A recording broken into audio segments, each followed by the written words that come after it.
예, 에레미야 16장 말씀 같이 보겠습니다. 이제 한 4분의 1 정도 약간 넘었나요? 에레미야 52장까지 있으니까 이제 4분의 1 좀 넘었습니다. 계속해서 듣는 여러분도 그렇지만 설교 준비하는 저도 이거 이 심판이 언제나 끝날까 그런 생각이 간절합니다. 그러나 또 에레미야 때를 보면서 이 심판을 통해서 이 심판을 거치고 회복된 심령들, 그런 것들이 정말로 필요할 때가 있겠다. 우리들도 어릴 때 잘못했을 때 그 잘못에 대한 대가를 지불하고 난 다음에 뭡니까? 이런 속 시원함이 있잖아요. 내가 잘못을 했는데 그 잘못에 대한 대가 지불이라든지 이런 것 없이 그냥 잘못을 계속해서 마음에 품고 여기에 대한 아무 일도 안 일어나면은 순간적으로 몸은 마음은 좀 괜찮은데 약간만 더 지나면은 뭔가 찝찝한 이런 것이 있는 것처럼 지금 이제 이 예레미야 선지자 있을 때 유다 말기는 죄가 사실은 가득 차서 넘쳐버렸습니다. 죄가 가득 차서 넘쳐버린다. 웬만하면은 죄가 차기 전에 심판을 당하는데 하나님께서 참아서 죄가 가득 차서 넘쳐 흐르고 있는데도 지금 심판을 안 당하고 있는 것입니다. 이럴 때는 오히려 깔끔하게 우리 옛날식으로 남자답게 한 대 맞고 다시 시작하는 것이 훨씬 낫습니다. 그런데 하나님께서 끝까지 어떻게 이 유다가 회개하여서 하나님께 회복하기를 바라는 그 심정이 사실은 있는 거죠. 그러나 이제 이 남유다는 더 이상 회복 불가능한 그 상태에서 계속해서 지금 심판에 대한 메시지를 우리들이 보고 있습니다. 자, 1절 2절 볼게요. 여호와의 말씀이 또 내게 임하여 이르시되 2절 너는 이 땅에서 아내를 맞이하지 말며 자녀를 두지 말지니라. 자, 이게 지금 왜 이런 말을 하죠? 하나님께서 아담과 하와를 창조하시고 주신 첫 번째 명령이 뭡니까? 너희들은 생육하고 번성하라. 이게 하나님께서 아담과 하와를 창조하시고 주신 첫 번째 명령인데 지금 여기는 아내를 맞이하지 말며 자녀를 두지 말라. 이거 하나님의 명령이 지금 정반대되는 에레미야의 말씀입니다. 이게 왜 이렇죠? 왜? 이 땅이 곧 멸망할 때니까 여기서 말하는 이 땅에서라는 것은 예루살렘, 유다를 말합니다. 너희들이 이제 더 이상 이 유다에서 예루살렘에서 아내를 두지 말고 자녀를 두지 말라. 이제 더 이상 가정을 이룰 필요가 없다. 왜? 망할 거니까. 곧 망할 거니까 여기서 가정 이루지 마라. 오히려 가정 없이 약간 있다가 그냥 망하는 게 낫지 않겠나. 그러니까 이게 하나님의 창조 명령에 어긋난다 그런 차원이 아니고 지금 곧 얼마나 이제 진짜로 멸망이 심각하게 임했는가를 그대로 보여주는 것입니다. 이 땅에서 아내를 맞지 말고 이 땅에서 자녀를 두지 말라. 멸망시키기로 작정했다. 하나님께서는 생육하고 번성하라고 하신 하나님께서 그리고 그 땅을 가나안 그 약속의 땅으로 주신 하나님께서 이제 이 땅을 비워라. 이 땅에서 너희들은 아무것도 할 수 없다라는 이런 말씀을 하실 때 하나님의 마음도 무척 우리말로 하면 심란했을 것입니다. 그렇죠?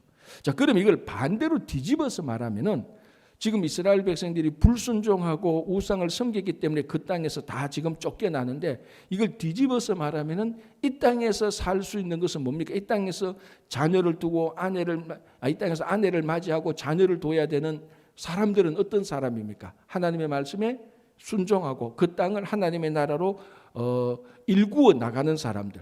그렇다면 다시 하나님께서 에덴 동산을 창조하시고 아담과 하와를 창조하시고 난 다음에 너희들은 이곳에서 생육하고 번성하라고 말을 하는 겁니다. 그런데 아무리 땅이 좋고 사람이 있다 할지라도 하나님의 말씀에 불순종하는 한 생육하고 번성하는 명령은 사라지게 되는 것입니다. 자, 그렇다면은 오늘날 우리가 우리 조국 한국을 떠나서 미국에 와서 살고 있습니다. 이 땅에서 하나님께서 우리에게 너희들 보니까 더 이상 안 되겠다. 이제 더 이상 다음 세대니 그 가정이니 이런 말 하지 마라. 그건 만약에 그런 말을 우리가 들었다면 이게 남유다처럼 벌써 하나님의 심판이 우리에게 임한 거죠.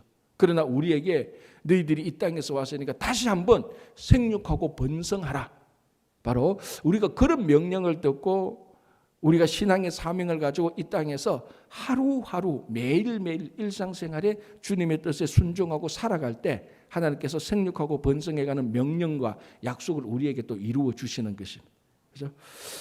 자, 4절 볼까요? 이렇게 말합니다. 그들은 독한 병으로 죽어도 아무도 슬퍼하지 않을 것이며 묻어주지 않아 지면의 분토와 같을 것이며 칼과 기근에 망하고 그 시체는 공중의 새와 땅의 짐승의 밥이 되리라. 자, 무엇이 눈에 딱 보입니까, 여러분?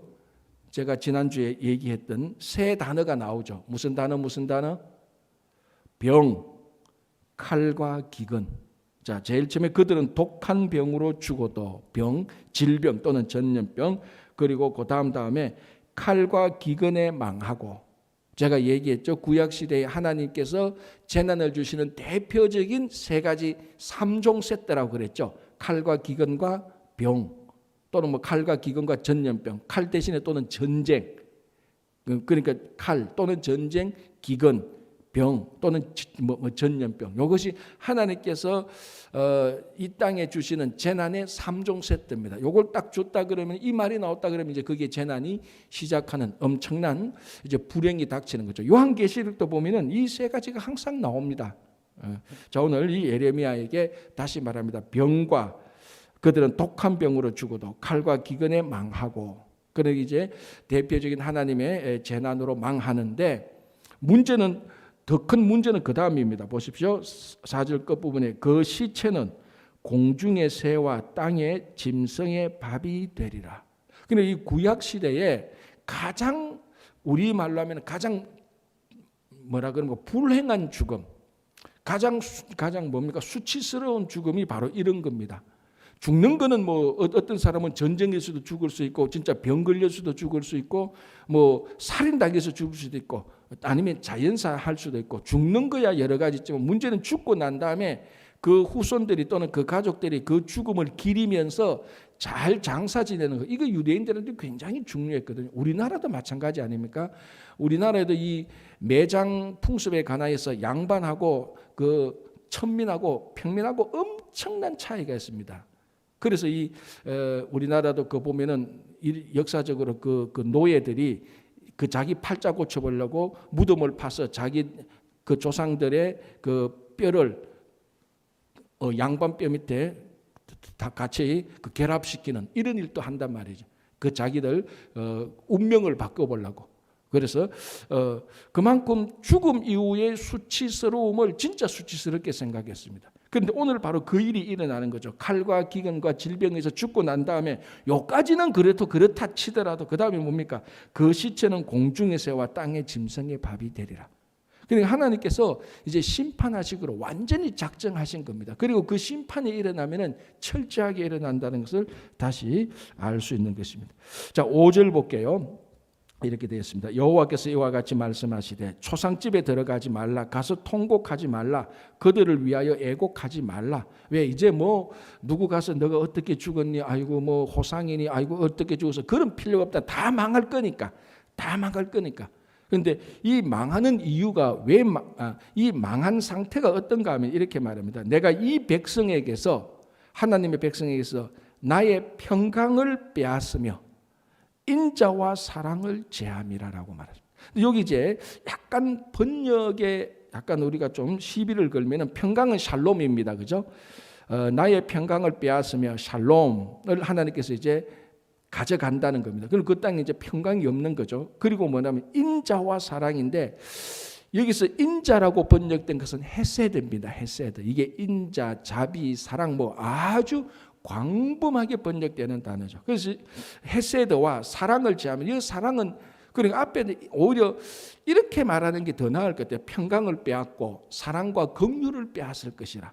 이 말이 좀 더 정확한 것 같은데, 뭐 어쨌든 그게 그거니까 다 같은 의미가, 평강을 빼앗고 인자와 사랑을 제함이라.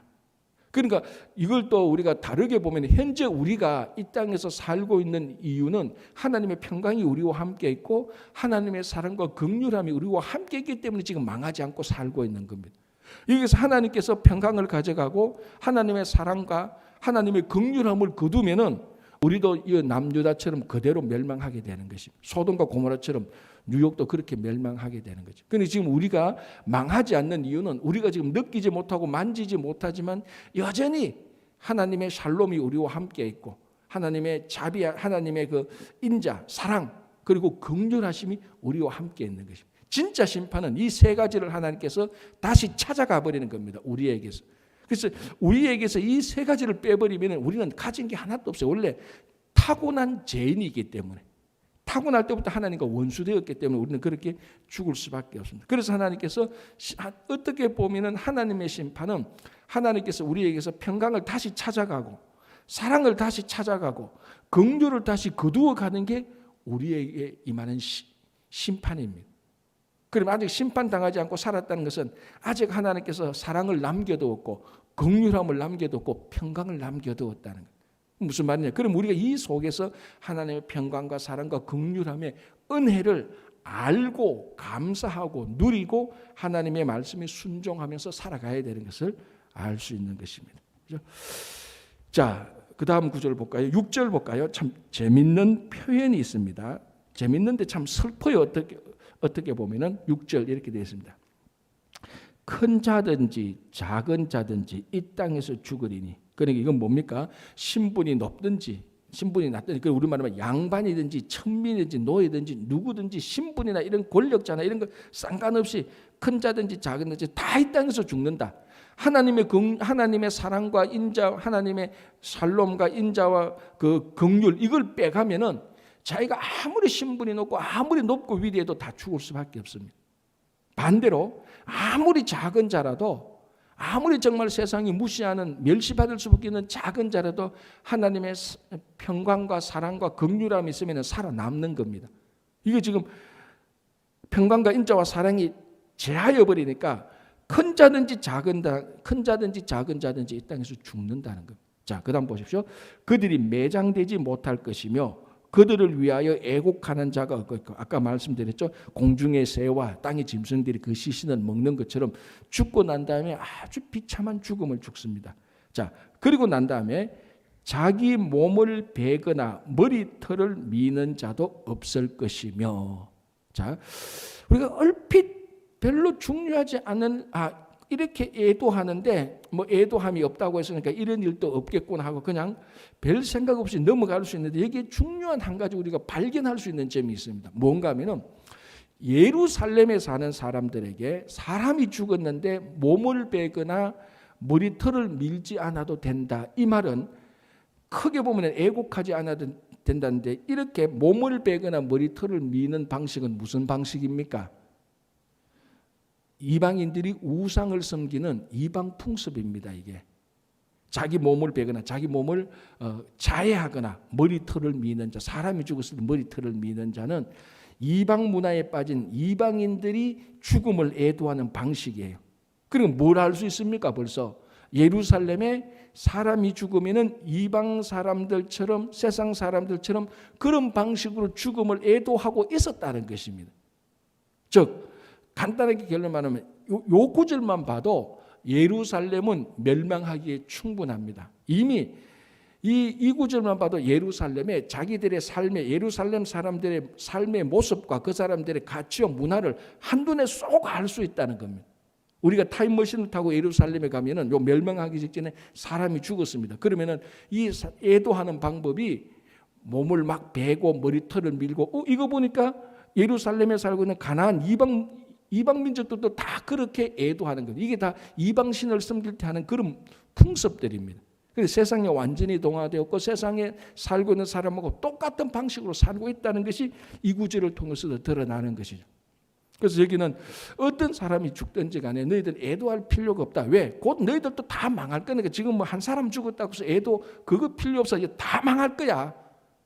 자, 그런 큰 메시지 안에 담겨져 있는 게 이 사람들이 애도하는 모습이 전부 다 이방 사람들하고 우상 섬기는 사람들하고 똑같다는 거예요. 그러니까 이미 이것만 봐도 우리가 한 단계 더 생각해보면 한 단계 더 깊게 생각해보면 이 예루살렘에 살고 있는 하나님의 자녀들이 세상 사람들이 섬기는 우상 섬기는 미신 섬기는 사람들의 그 모습 그대로 푹 빠져 있었구나라는 것을 우리가 발견할 수 있는 것입니다. 자, 9절을 한번 볼까요? 지금 계속해서 이게 예루살렘 멸망 때문에 생기는 그런 말씀을 하고 있습니다. 9절 만군의 여호와 이스라엘의 하나님께서 이와 같이 말씀하시니라. 보라, 기뻐하는 소리와 즐거워하는 소리와 신랑의 소리와 신부의 소리를 내가 너의 목전 너의 시대에 이곳에서 끊어지게 하리라. 자, 이 어느 대부분 모든 문화나 모든 삶에 있어서 그 커뮤니티, 그 마을에서 가장 중요하고 기쁜 날 중에 하나는 잔치하는 날입니다. 그죠? 근데 그 잔치는 이제 결혼 잔치죠. 그때는 뭐 대부분의 전 지구의 어떤 저 시골 오지에 있는 그 마을에도 보면은 잔치하는 날, 결혼하는 날에는 마을이 다 기뻐하고 즐거워합니다. 음식을 내어놓고 서로 춤을 추고 덕담도 하고 인사도 하고 오래간만에 만나서 이런저런 얘기도 하고. 그러니까 그 커뮤니티에서 그 결혼식 하는 날 신랑과 신부의 기쁨이 나오고 그 함께 참여했던 그 하객들의 기쁨이 나오고 풍성한 음식이 있고 웃음이 있고, 그게 이 땅에서 이루어지고 있는 하나님 나라의 모습의 한 단면입니다. 그렇죠. 여러분, 요한계시록에 보면은 요한계시록의 심판이 다 끝나고 회복날 때 무슨 잔치가 나옵니까? 어린 양 혼인잔치 모습이 나옵니다. 그게 하늘나라의 기쁨의 모습을 보여주는 것이죠. 자, 그런데 여기서 뭐라고 말합니까? 예루살렘이 멸망할 때에 기뻐하는 소리와 즐거워하는 소리와, 그러니까 이거 그 결혼식 한다면 그 하객들의 기뻐하는 소리와 즐거워하는 소리, 신랑의 소리와 신부의 소리를 내가 너의 목전에서 다 끊어버리겠다는 거예요. 이게 얼마나 슬픈 얘기입니까? 얼마나 진짜로 가슴이 먹먹해지는, 이제 그 땅에서 더 이상 웃음과 즐거움이 사라질 것이다. 왜? 이제 예루살렘이 멸망할 것이니까. 자, 이게 이제 예루살렘이 완전 하나님 나라의 모습에서 지워진다는 그런 말을 하고 있는데, 예수님의 첫 번째 이적이 뭡니까? 첫 번째 기적이 뭐죠? 그렇죠. 갈릴리 가나안에서 혼인잔치에서 포도주가 떨어졌을 때 물로 포도주를 만드신 겁니다. 여러분, 다른 예수님의 기적에 비해서 이 기적의 어떤 중요성은 별로 없어 보여요. 어떤 예수님의 기적 뭡니까?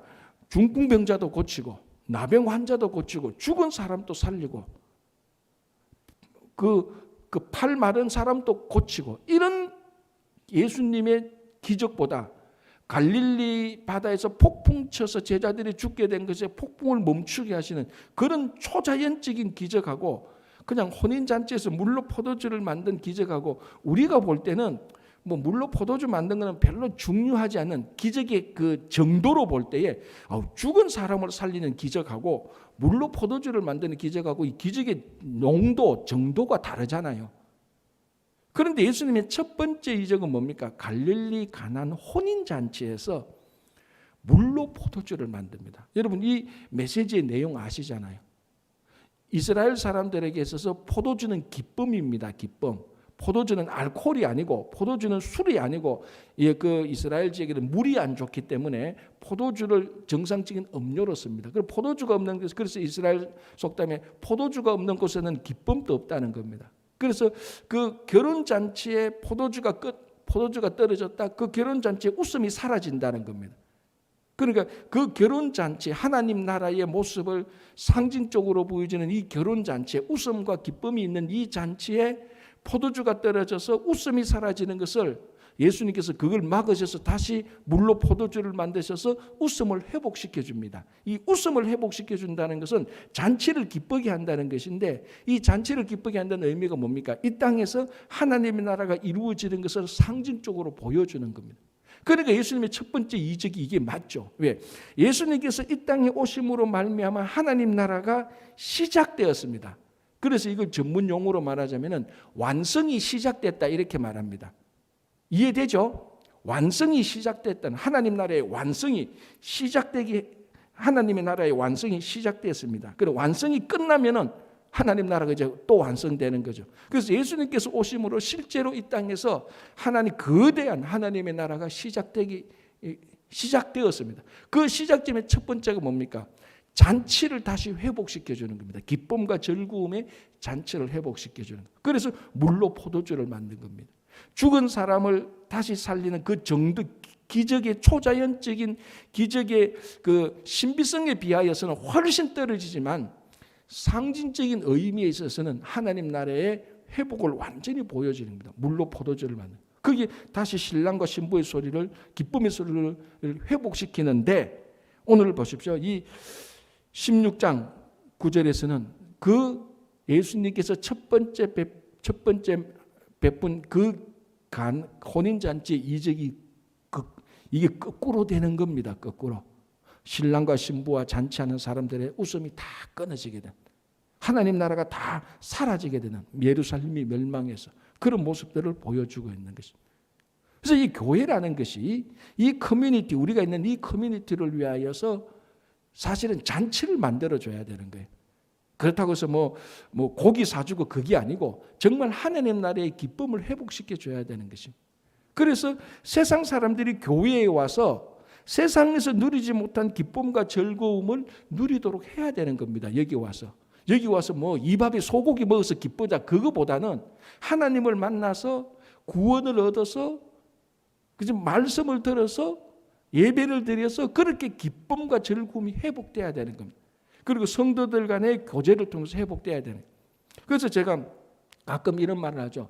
여러분 교회에 들어와서 인상 쓰고 있는 거요, 그 인상 다 펴야 돼요. 그렇잖아요. 옆에 사람이 왔는데, 교회에 왔는데 누가 인상 팍 쓰고 있다고. 뭐 룰루랄라 기쁘게 왔는데 예배 드리려고 예배 드리는데 옆에 인상 팍 쓰고, 집사님 하니까 왜? 이거는 바로 크게 보면 16장 9절 모습하고 똑같은 거예요. 지금 자기가 마음이 좀 어떤 어려움이 있어도 교회에 와서는 우리가 하나님 나라의 동참의 기쁨과 즐거움, 나 삶의 하나의 모습으로 인하여서 다른 사람의 기쁨과 즐거움이 해방되지 않도록, 방해받지 않도록 우리가 의도적인 노력을 해야 되는 거예요. 그게 성도의 모습이죠. 그렇다고 해서 우리가 온전하다는 말은 결코 아닙니다. 그렇다고 해서 교회가 문제가 없다, 갈등이 없다, 그런 것 전혀 아니에요. 이 땅에 있는 교회는 온전하지 못하기 때문에 아무리 바울이 목회를 해도요, 어려웠잖아요. 바울이. 그러니까 우리는 늘 이 교회 속에서 어려움과 갈등은 늘 있어요. 어려움과 갈등이 있다고 해서 문제 있는 교회가 아니에요. 어려움과 갈등은 늘 있죠. 여러분 가정에 어려움과 갈등 없습니까? 가정에 다 갈등이 있죠. 그거와 마찬가지로. 그러나 그 갈등을 어떻게 해결하면서 어떻게 그 갈등을 극복하느냐, 거기에 따라서 좋은 가정과 나쁜 가정이 그 판명되는 것처럼 교회도 똑같습니다. 우리가 어려움이 있고 힘들어도 이 교회가 하나님 나라의 표상이다. 우리가 여기는 매일매일 잔치가 일어나는 것처럼 기쁘고 즐거워하고, 어렵더라도 하나님의 즐거움을 추구하고 말씀의 기쁨을 추구할 때에 이 교회가 다시 이 웃음소리와 이런 모든 것들이 다 회복되고, 교회의 웃음소리가 회복될 때 이것이 또 커뮤니티에 또 그 전달되는 것이죠. 그렇죠? 그래서 이 16장 9절 보면은 이 잔치하는 즐거움, 신랑의 기쁨과 신부의 즐거워하는 소리가 끊어졌다. 정말 슬픈 소식이에요. 정말 가슴 아픈 소식. 이게 다시 회복돼야 되는 거죠. 그렇죠? 자, 10절에서 13절 보면은 왜 이런 일이 생겼는가, 이제 거기에 대한 질문과 답변이 나옵니다. 왜 예루살렘이, 이 하나님의 전이 있는, 하나님께서 약속한 이 땅이 왜 웃음이 다 끊어졌는가? 이제 그에 대한 질문이 나오죠. 10절 볼게요. 너가 이 모든 말로 백성에게 말할 때 그들이 내게 묻기를 여호와께서 우리에게 이 모든 큰 재앙을 선포하시면 어찌 됨이며 우리의 죄악은 무엇이며 우리가 우리 하나님 여호와께 범한 죄가 무엇이냐, 이렇게 묻거든 예레미야 선지자 너는 그들에게 이렇게 대답하라. 너희 조상들이, 자 여기서 이스라엘 조상들은, 너희 조상들이 하나님을 버리고 다른 신들을 따라서 그들을 섬기며 그들에게 절하고 하나님을 버려 하나님의 율법을 지키지 아니하였다. 자, 과거에 그랬잖아요. 그죠? 사사기 때도 그랬고, 특별히 그 출애굽할 때 광야 생활도 그랬고, 또 순간순간적으로 그 왕정 시대 또 지금 뭐 북이스라엘은 다 그랬고, 앞에도 아하스 왕 때도 그랬고, 뭐 지금 바로 막말하면 바로 므낫세 왕 때도 그랬고, 그러니까 이 이스라엘 백성들이 하나님의 말씀을 어기고 뭐 불순종하고 우상을 섬겼다는 거예요. 그 조상들이. 자, 그런데 12절을 보시면 너희가, 지금 있는 유다 백성들, 예루살렘 주민들, 너희가 너희 조상들보다 더욱 악을 행하였도다라고 말합니다. 그러니까 지금 하나님께서 보실 때 이 유다 말기 때 백성, 그러니까 그 요시야 왕 다음에 그 아들들이 나라를 다스릴 때 그때 우상을 섬기던 이런 모습들이 광야 생활할 때 하나님을 저항하고 우상을 숭배했던 그런 백성들보다 지금 더 악을 행하고 있다는 것입니다. 안 망할래야 안 망할 수가 없죠. 자, 볼게요. 12절 다시. 너희가 너희 조상들이 더욱 악을 행하였도다. 보라, 너희가 각기 악한 마음에 완악함을 따라 행하고 나에게 순종하지 아니하였으므로 내가 너희를 이 땅에서 쫓아내어.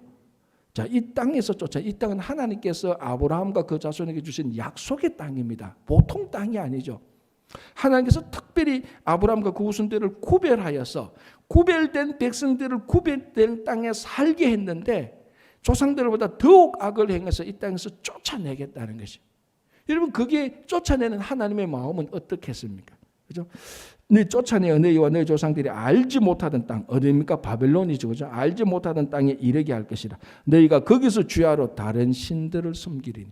그러니까 너희들 이제 예루살렘에서 다른 신들 섬겼잖아. 이제 너희들 알지 못한 바벨론 가서 다른 신들을 섬겨. 이제 이 예루살렘 땅은 하나님을 섬기는 땅이라는 것입니다. 이게 참 중요한 거죠. 그러니까 우리가 살고 있는 이 땅 주인은 영원토록 하나님입니다. 그래서 그 땅에서, 약속된 땅에서 영원토록 사는 방법은 딱 하나밖에 없습니다. 하나님께 순종하는 방법밖에 없습니다. 그게 구약에서 제가 앞에서도 계속 얘기했잖아요. 그런데 지금 원래 가나안 땅은 이렇게 말해야 됩니다. 가나안 땅은요, 인종적으로 이스라엘에게 준 땅이 아니에요. 누구에게 준 땅입니까? 하나님을 순종하고 하나님을 섬기는 사람들에게 준 땅입니다. 그 땅. 미국 땅도 사실은 똑같습니다. 우리가 이민 와서 이 땅에 살자면 여기서 뭐 미국이 주류냐 우리는 소수고 뭐 그런 거는 다 인종적으로, 정치학적으로, 사회학적으로 다 역사적으로 보는 거고, 우리가 그런 건 다 제쳐놓고 신앙적으로, 믿음적으로 볼 때 이 땅에서 하나님께서 누가 살기를 원하겠습니까? 하나님을 섬기는 사람들이 이 땅에서 살기를 원하는 거죠. 이 땅 주인은 누굽니까? 여전히 그 2500년, 600년 전에 가나안 땅의 주인이 여전히 오늘 미국 날 이 땅의 주인도 여전히 하나님. 물론 정치학적으로, 사회학적으로 이런 말하면은 뭐 택도 없지만은, 그러나 우리는 그런 말 하는 게 아니잖아요. 우리는 믿음으로 볼 때에 우리가 이 땅에서 어떻게 살 것인가, 끝까지 하나님을 섬기고 살아갈 때 이 땅에서 하나님께서 우리를 영원토록 살도록 해주는 겁니다. 그래서 13절, 내가 너희를 이 땅에서 쫓아내요. 이게 얼마나 슬프고 가슴 아픈 일입니까? 그죠? 왜? 12절에 너희가 너희 조상들보다 더욱 악을 행하였도다. 자, 그러면은 이제 우리가 이것을 뒤집어서 보면은 우리가 이민자로서 미국에 살고 있는데 이 땅에서 우리가 사는 것은 너희가 너희 조상들보다 더욱더 하나님께 순종했더라. 그러면은 하나님께서 너희에게 이 땅에서 계속 살도록, 이삭에게 100배의 복을 준 것처럼, 이삭에게 제일 좋은 우물을 주시는 것처럼 우리에게 주게 되는 거죠. 자, 14절 15절은요. 잠깐 이 어둠과 슬픔의 메시지 속에서 잠시 불이 반짝하고 다시 꺼지는 모습을 보여줍니다. 14절 15절은 이 바벨론의 포로로 갔다가 다시 회복되는 말씀을 두 구절에서 잠시 마치 실수로 속에 있는 말이 툭 튀어나온 것처럼 그렇게 말하고 있습니다. 자, 14절 볼게요. 여호와의 말씀이니라. 그러나 보라, 날이 이르리니 다시는 이스라엘 자손을 애굽 땅에서 인도하여 내신 여호와께서 살아계심을 두고 맹세하지 아니하고, 이 말이 뭔가 하면은 이제 때가 되면 하나님께서 다시 바벨론에서 포로된 바벨론을 귀환시킵니다. 자, 그런데 이때 귀환시키는 하나님은 출애굽의 하나님이 아니라는 겁니다. 그래서 애굽 땅에서 인도하여 내신 여호와께서 살아계심을 두고 맹세하지 아니하고, 출애굽의 하나님이 아니고 바벨론의 하나님이라는 겁니다. 이 무슨 말인가 하면은 나중에 바벨론 포로에서 이스라엘 백성들을 회복시키는 하나님은 애굽에서 이스라엘 백성들을 회복시키는 하나님보다 더 좋은 하나님, 더 새로운 하나님이라는 겁니다. 그래서 바벨론에서 이스라엘을 바벨론 포로에서 이스라엘을 해방시키고 자유시키는 하나님은 애굽에서 해방시키는 하나님하고 비교할 수 없을 정도로 더 좋은 분이라는 것. 다시 말하면 과거의 하나님이 아니고 현재와 미래의 하나님께서 바벨론에서 우리를 해방시킵니다. 그래서 애굽 땅에서 인도하신 그 하나님으로 맹세하지 아니하고 새로운 하나님, 바벨론에서 인도하시는 하나님으로 맹세한다는 겁니다. 그래서 15절 보시기 바랍니다. 이스라엘 자손을 북방 땅과 그 쫓겨났던 모든 나라에서 인도하여 내신 여호와께서 살아계심을 두고 맹세하리라. 맞죠? 출애굽의 하나님으로 맹세하지 아니하고 16절에 바벨론에서 해방시킨 그 하나님으로 맹세하노니 15절 중간에 내가 그들을 그들의 조상에게 준 그들의 땅으로 인도하여 드리리라. 그래서 이게 출애굽하고 세컨 출애굽, 그러니까 퍼스트 엑소더스하고 세컨 엑소더스가 같이 나온 거예요. 첫 번째 출애굽, 두 번째 출애굽인 바벨론 포로 귀환은, 바벨론 회복은 더 큰 하나님, 과거의 하나님이 아니고 더 좋은 하나님으로 이스라엘 백성들을 인도하여 낼 것이다라고 그 여러 심판 말씀 가운데 한마디 잠시 탁 합니다. 그리고 16절 다시 또 심판으로 들어갑니다. 그러니까 여러분, 지독한 어둠 가운데서 불꽃이 0.1초 정도 탁 튀었다가 내는 거예요. 이게 그래서 제가 얘기했잖아요. 하나님의 본심에 있는 것이 하나님도 실수해서 툭 튀어나온 거예요. 그냥 이렇게 너희들이 다 망하고 망해도 하나님의 가장 기쁜 마음에는 다시 회복시킨다는 마음이, 왜 우리 어릴 때 이런 거 있잖아요. 어릴 때가 아니고 애들 한참 나무랄 때 부모가 막 너 이거 잘못해, 너 이거 잘못했지 하다가 내가 왜 이러는 줄 알아? 널 좋아서 하는 거지 하다가 취소. 왜냐하면 애들 실컷 듣다가 애는 이해하지 못하죠. 좋아하는데 왜 때려? 그리고 부모가 막 하다가 야, 너 막 이렇게 하다가 야 임마 내가 너 때리는 게 임마 이게 너 미워서 그런 줄 알아? 내가 너 좋아해서 하는 거지. 이 말 하면 안 되지. 다시 취소. 다시 너 뭐 이거 잘못했고 그 한마디 톡 튀어나오는 게 지금 14절 15절 말씀. 그런데 이 말이 어마어마하게 위대한 말씀.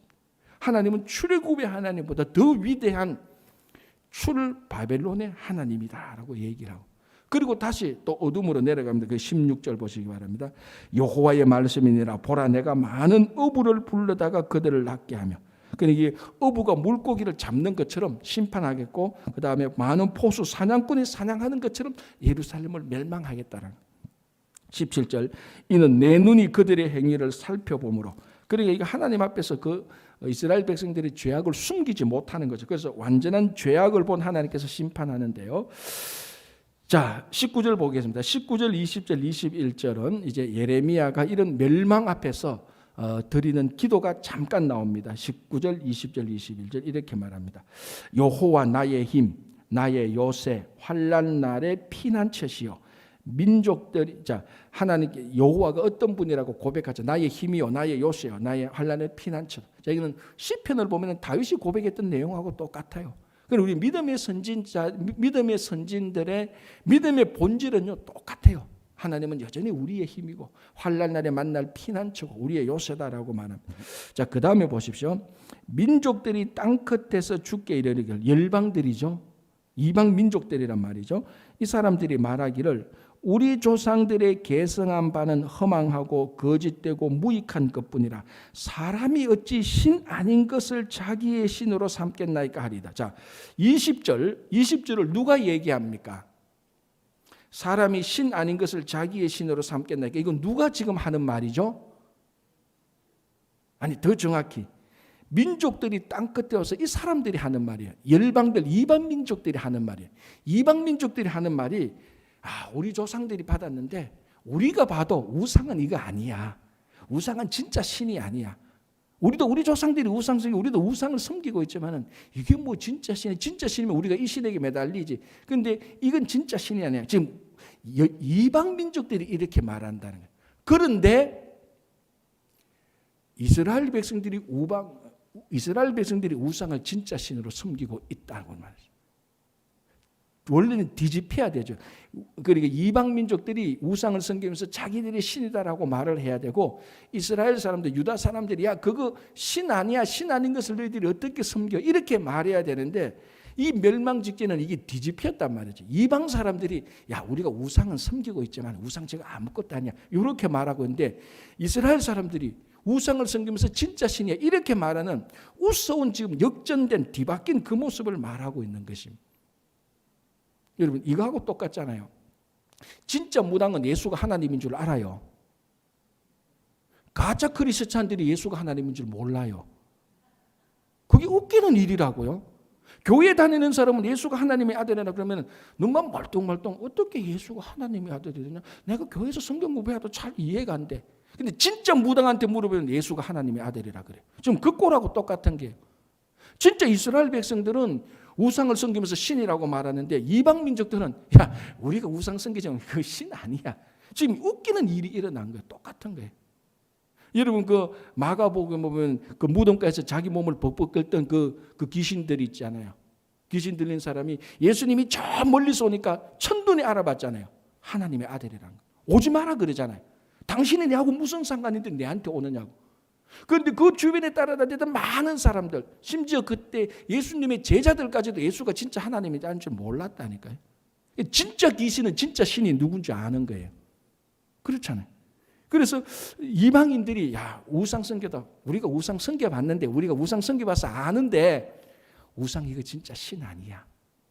그렇게 말하는데 이스라엘 백성들이 엉뚱하게 우상을 섬기기 위해서는 안 망할래야 안 망할 수가 없는 거죠. 자, 오늘날 우리는 어떻습니까?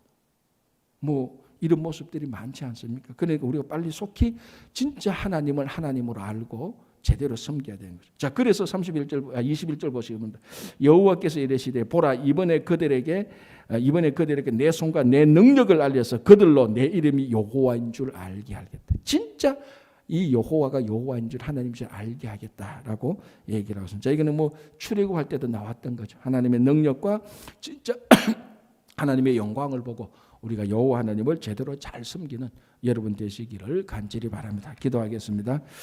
하나님 기도합니다. 오늘날 우리가 여러 가지 어렵고 힘들고 불편한 상황 가운데 있습니다. 우리가 다시 한번 이 땅에서 영원토록 하나님 섬기며 살 수 있도록 우리들의 부족함과 잘못을 깨우쳐 주시고 성령께서 우리의 무지함과 우리의 우상 숭배함을 깨우쳐 주셔서 하나님 잘 섬길 수 있도록 도와주시옵소서. 이 코로나 팬데믹 가운데 어렵고 힘든 모든 사람들, 특별히 육신의 연약함으로 힘들어하는 우리 김영만 장로님, 또 그 외의 모든 분들, 또 우리 믿음의 자녀들 지켜주시고 특별히 또 임직식을 통하여서 선출되는 귀한 주님의 일꾼들 주님께서 함께해 주셔서 우리가 모두가 연합하여서 늘 웃음과 기쁨이 넘치는 교회와 커뮤니티를 만들어 나갈 수 있도록 도와주시옵소서. 예수님 이름으로 기도합니다. 아멘.